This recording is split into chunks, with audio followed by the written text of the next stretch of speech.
Hi there everyone, meteorologist Robert Spetty here with you today on the 14th of August 2013. As you can see here on the radar imagery, this is the landfall update on Typhoon Utor bearing down here on Guangdong province about 200 to 300 kilometers west of Hong Kong here at this time, but even Hong Kong seeing winds gusting up to typhoon strength. We saw a wind report there of 139 kilometers per hour, but removed from there and around the center of this circulation, that is where the bad stuff is going to be as far as these damaging winds. Waves up to about 12 to 13 meters high are very well possible, and also Westpac weather author James Reynolds on this island right here, that is where he is at, waiting out this storm. And this is actually a photo from his Twitter here, and I just got done talking to him just moments ago, and he was talking about how the sun just rose up there, waves are coming in. The winds, though, they're gradually increasing, but not quite yet. When the eye wall hits, that is when the winds are really going to be kicking up there, and that's when stuff's going to be going downhill. Look forward to hearing from him throughout the day, and actually on our Facebook page at Westpac Weather, you can follow his input as well. Just look for the tag at James Reynolds, or follow him at Typhoon Fury, as he is going to be ahead this storm, getting some of the footage here and documenting this event as it makes landfall. So right now, though, this is the latest satellite imagery here, right around 0:30 UTC, so still in the early morning hours here, just prior to landfall. You can see the center of circulation, that eye, it's somewhat filled in, but it's still rather defined as far as the eye wall goes, and that is the dangerous part. Now, on the eastern periphery, we have seen some weakening, and we are starting to see the drier inflow come along the northern periphery of this storm. So we have seen some gradual decrease in intensity here through the past 24 hours, which is good news when it's all said and done, because this storm is going to still be packing quite a punch. This is from the Japan Meteorological Agency, 80-knot winds. That's 150 kilometers per hour.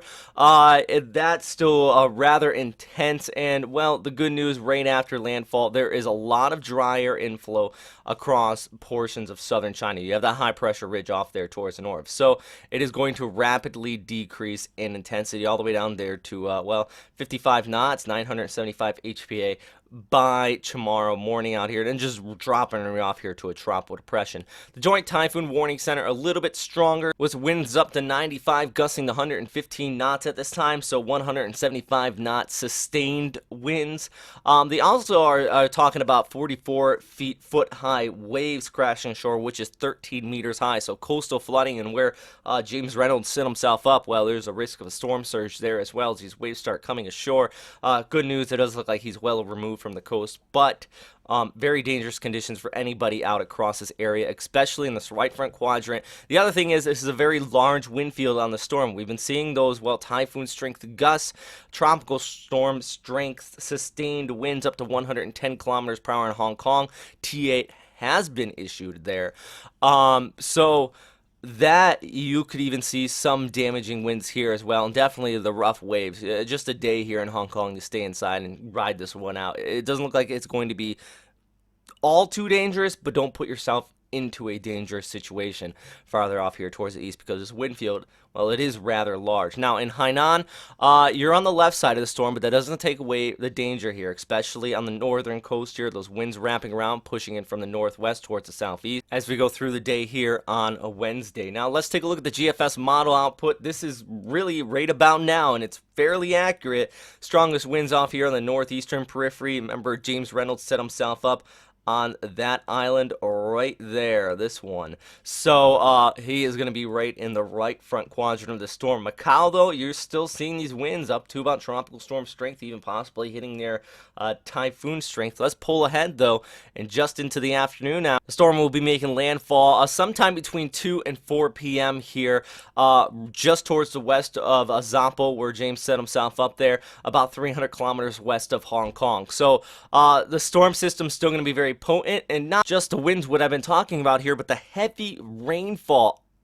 Broad areas all the way from Hainan here, extending up the coast all the way to Hong Kong, could see up to about 250 millimeters of rainfall. So very serious risk of flooding. Isolated areas though in the center of circulation here, and I'm talking about just towards the west of Zapo, right in that core, that tight center of circulation. You can see it here on the morph microwave imagery. That eye wall that is still there and it's still feeding in. These are the outer rain bands that we're talking about hitting Hong Kong and already pushing on shore that have been causing these gusty winds up to 175 kilometers per hour. But the heaviest rain right in the center of circulation, just picking up that moisture, this engine that is fueling the storm system, driven by the 31 to 33 degree heat just off the coastline here. That's all going to drop right on shore, right near the immediate coast. That reason is because the high pressure off there towards the north has just been baking central and eastern China. Well, unfortunately for you, that same high pressure,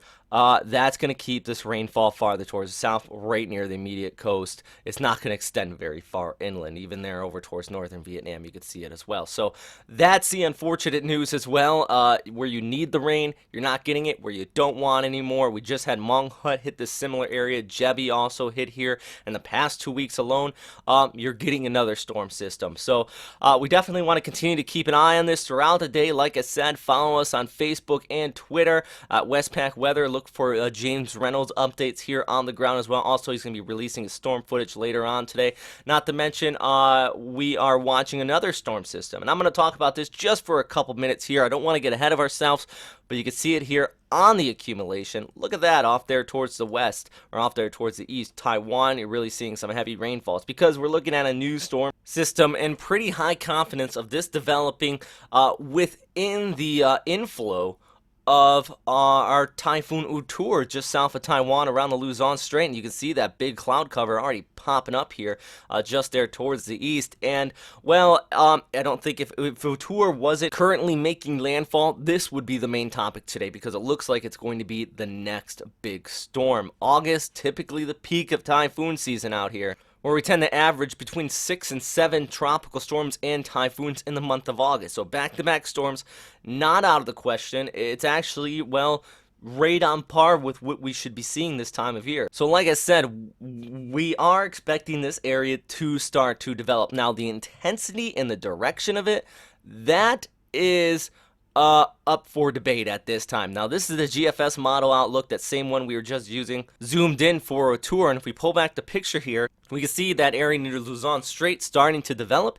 It deepens and it pushes off towards the northeast, moving over the southern Japanese islands, where you need the heavy rainfall to help with the drought across this area. So this would actually be somewhat of good news for you. And at this point, according to the GFS model, it actually is relatively weak. So not so much the damaging winds, but we are going to see some heavy rains and some very high waves if this particular scenario was to unfold. It's by the weekend, so we're starting to get a little bit near term here, but it does expect it to intensify as it moves it northwest of the southern Japanese islands, and that is the key thing, because it really is just kind of meandering down here. And when you get a meandering storm, they're very erratic. Their track starts to wobble a little bit. Thinking of a meandering slow river, how it just winds a lot, and well, it's not straight and it's not very direct. Well, this is the NavGem model, very similar output, but they actually expect it to become stronger. And look at that, right front quadrant, Okinawa, by Monday. So it's a slightly different, and